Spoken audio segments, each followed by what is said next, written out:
आणि ते पेपरला पण तसंच आलेलं आहे की मूल्यांकन आणि रेडिएटर याची तफावत मध्ये पकडून म्हणजे आम्ही तुम्हाला दर देणार आहे, त्याचा डबल दर देणार आहे. म्हणजे आमच्या गावच्या 18,000 ते 22,000च्या मध्ये रेडिएटर मूल्यांकन, मग त्याचा डबल झालं किती?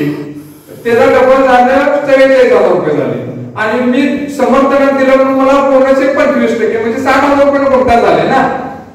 पण या ठिकाणी पैशाचा विषय नाही. म्हणजे हे का सांगायला लागलं की बाबा ते लोकांना ते समजलं पाहिजे. काहींचा तर्क आपण असा होतो की बाबा 5 लाखांना गुंताय मिळणार किंवा त्याच्यात काल आलेला आहे. आणि ते पेपरला पण तसंच आलेलं आहे की मूल्यांकन आणि रेडिएटर याची तफावत मध्ये पकडून म्हणजे आम्ही तुम्हाला दर देणार आहे, त्याचा डबल दर देणार आहे.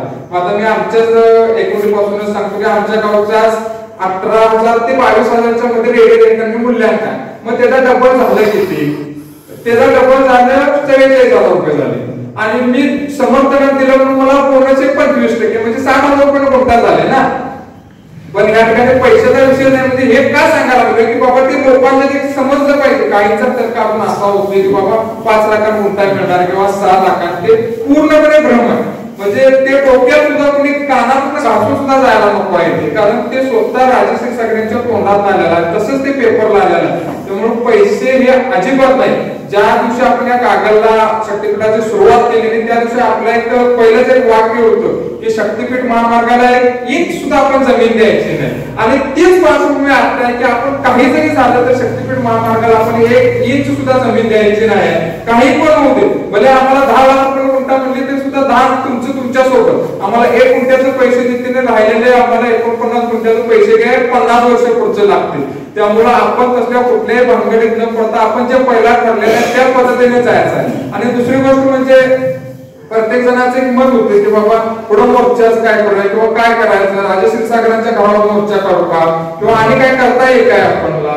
तर आता मग कॉम्रेड काय होतो ते इंडिया आघाडीची एक बैठक होती माझे के सारावरती. तर काय झालेलं आहे की कोल्हापूरच्या अधिसूचना आजच्या घडीला जातात. कोल्हापूरच्या अधिसूचना फक्त त्यांचं काय सुरू आहे की ते लोक मारून बघायला लागले. परवा दिवशी मुंबईत देवेंद्र फडणवीसांनी पत्रकार परिषद घेतली त्यामध्ये तिने असं सांगितलं की कोल्हापूरचे 60 गावातील लोक असतील, पण त्यांच्या बोलण्यातून असं म्हणजे जे गडदपणा पाहिजे होता किंवा कॉन्फिडन्स जो पाहिजे होता की बाबा कोल्हापूरचं याला समर्थन असं नव्हतं. त्यांना म्हणजे त्यासाठी पाहिजे खोटं बोलायला लागलं पण एवढं बोलू शकत नाही. 34 शेतकरी 6,400 हरकती जमा केलेले आहेत. कागल, बुदरगड, करवीर, आजरा 6,400 मधून 34 केलं तर किती म्हणजे अगदी तुरळक पॉइंट मध्ये आपण त्यांना बसू शकत नाही. असं त्यांचं एक म्हणजे दिशाभूल सुरू आहे. तर आपल्याला एवढंच करायचं की आपण आता जसा आवाज दिल्याबरोबर आपण सगळ्यांनी हजर राहिलाय. तिथून पुढे जरा म्हणजे निकराची लढाई म्हणलं तर ते चुकीचं होणार नाही. म्हणजे ज्या वेळी आता हे जे प्रसंग घडायला लागले त्याच्यावर कारण ते आता समर्थनार्थ म्हणजे आपल्याकडे ढवळाढवळीचा प्रकार जास्त सुरू झाला.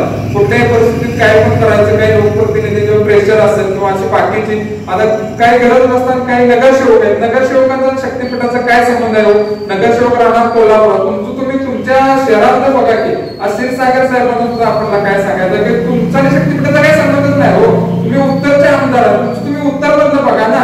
जे 7 तालुक्यातनं ज्या महामार्ग जाणार आहे तिथल्या एखाद्या लोकप्रतिनिधींनी जी मागणी केली, विरोध केले तर ठीक आहे ना. तुमचा आणि इकडे शक्तीपीठाचा काही संबंध येऊ शकत नाही ना तसं बघितलं तर ठीक आहे. पण त्याने केला असेल त्यांना आपण आपल्या ताकदीन आपण जो आज तो लढा दिला याच्यावर आपण त्यांना आपण उत्तर देऊया. इथून पुढच्या काळात सुद्धा आपण अशा ज्या ताकदीन आणि कुणी खचून बिचून अजिबात काय जायचं नाही. आपण जी इथून पाठीमागे जशी आपण युनिटीने एकजूट ठेवूया त्यांची कोल्हापूरमध्ये महामार्ग करायची एवढी हिंमत नाही, धाडस अजिबात नाही आहे. कारण 18 जूनचा जो मोर्चा झालेला होता आपला गेल्या वर्षी 30 धसके आपण तिने घेतलेले. तिने भरपूर प्रयत्न केले. मुंबईमध्ये काय सांगितलं की 1,000 लोकांचं आमच्याकडे सहीचं पत्र आहे आणि तुम्ही 34 काय 35 लोक फक्त मीडिया समोर दाखवले सर. मग ते राहिलेली 950 960 लोक गेली होती. मगाशी सर्जेराव दादाने बुधवारमध्ये 4-5 लोकांना फोन लावला, काय रेट घेतलास तिकडे, काय संबंध आहे तुझा? तर नाही दादा आम्हाला तसं काही सांगितलं नव्हतं, ही पार्श्वभूमी आम्हाला माहित नव्हती, आम्ही परत दिसणार सुद्धा नाही. म्हणजे जवळपास 4 ते 5 शेतकरी बुधवारमध्ये मगाशीच माहिती झाली. ती संख्या म्हणजे 1-2 आकड्यात सुद्धा राहणार नाही. आणि कागल तालुक्यातले 2 नाव आहेत, पण त्या 2 नावातले एक कोणतरी आहे तिची 2 गुंठ फक्त जमीन आहे आणि दुसरा एक जो संदीप पालवेकर आहे त्याचे वडील आपल्या सोबत आहे. ते आज येणार होते पण काय कारणास्तव आलेले नाही. आम्हाला ते अशोक खंडाने वगैरे सांगितलं त्याचा आम्ही इथं काही सुद्धा परिणाम होणार नाही किंवा काही नाही.